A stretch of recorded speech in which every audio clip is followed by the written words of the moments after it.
The Red Badge of Courage is a 1951 Civil War movie shot in black and white and directed by John Huston, who also co-wrote the screenplay. This is a this stars Audie Murphy. The Audie Murphy, the Medal of Honor winner, great hero of World War II, America's most decorated soldier in that war. He he stars as a young main character, Henry Fleming, referred to as the Youth. A previous video I posted on here was a review of the novel Red Badge of Courage, and because I wanted to get that out of the way before I did the movie review, and I had rewatched this movie last week, and I thought, yeah, forgot to do a review of that. So here we are then. um, as I said in my book review, I read that book a few times as a kid, and then I later saw the movie on TCM, and I was very disappointed as a kid, when I saw this, and I'm like, wait, why are all of some of the best chapters and some of the good action scenes taken out? My favorite action scene is the battle scene in the middle of the book before the final battle, and it is like edited together into the scene with the final battle in the book. They're edited together terribly, and like, what is this? And it turns out that John Huston, he originally made this like 2 hours long, and he thought it was the best movie he ever made at the time. But the MGM Studios, they cut it shorter because they said test audiences were just complaining about it. So they cut it short, and they added this voiceover narration by James Whitmore, who does a good narration, by the way. He narrates the story with narrative text from the book. Yeah. And a lot of the text in the narration is from the book, and a lot of the dialogue and the characters is also from the book.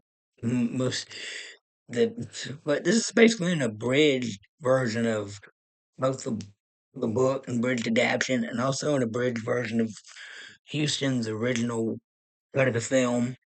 Unfortunately, his version of the film, the 2 hour one, is lost. I think it like got destroyed in fire or something, and so far there aren't any like available copies of the whole thing, and I wish he could have preserved that somehow in a safe space before he died. And that version, we'll probably never get to see the whole thing of it. That sucks. Yes, there is a 1970s remake that was made for TV, but it ain't. It's kind of condensed too, even though it's like 20 minutes longer than this one.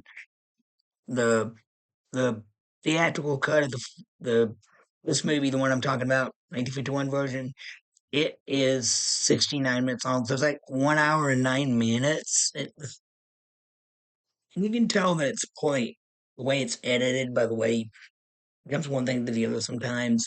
Although the performances by the cast are pretty good, the historical accuracy regarding the uniforms, the battle tactics, the dialogue, it's all handled well.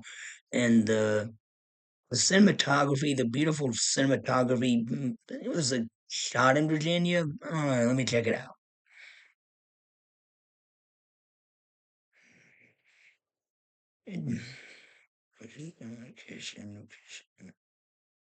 I can't find it. But the cinematography by Harold Rawson, yeah, I looked some stuff about him up, and he was a World War I veteran.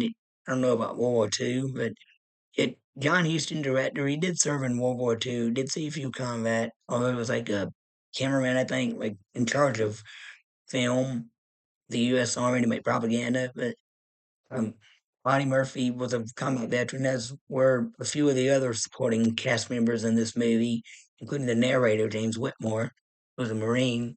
And the battle scenes are shot very well, choreographed very well.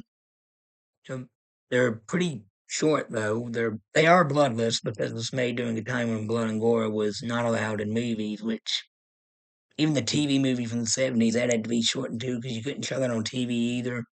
That was just somebody would just do like a like a better adaptation of the novel that shows the brutality of war. And I don't think the novel describes so much gore, but there needs to be a big Civil War movie with that does show the terror and brutality that people went through because war wasn't all fun and games.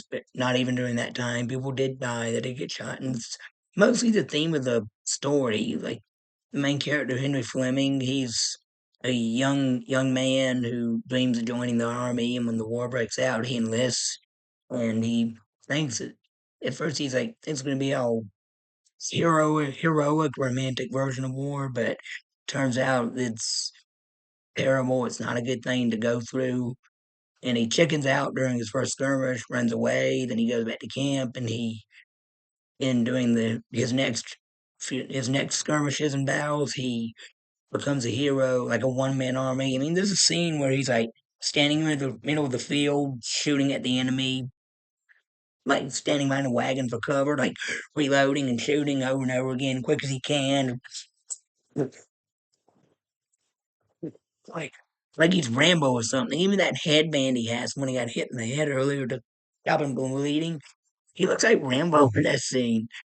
And my main issue with this movie is that the characters they all have like sound like they're from like the western states, like Arizona. One of them was actors was from Arizona. They sound like they're from other states, like Arizona or like parts of the South or the West, and but the regiment is a New York regiment, so shouldn't they have like New York accents?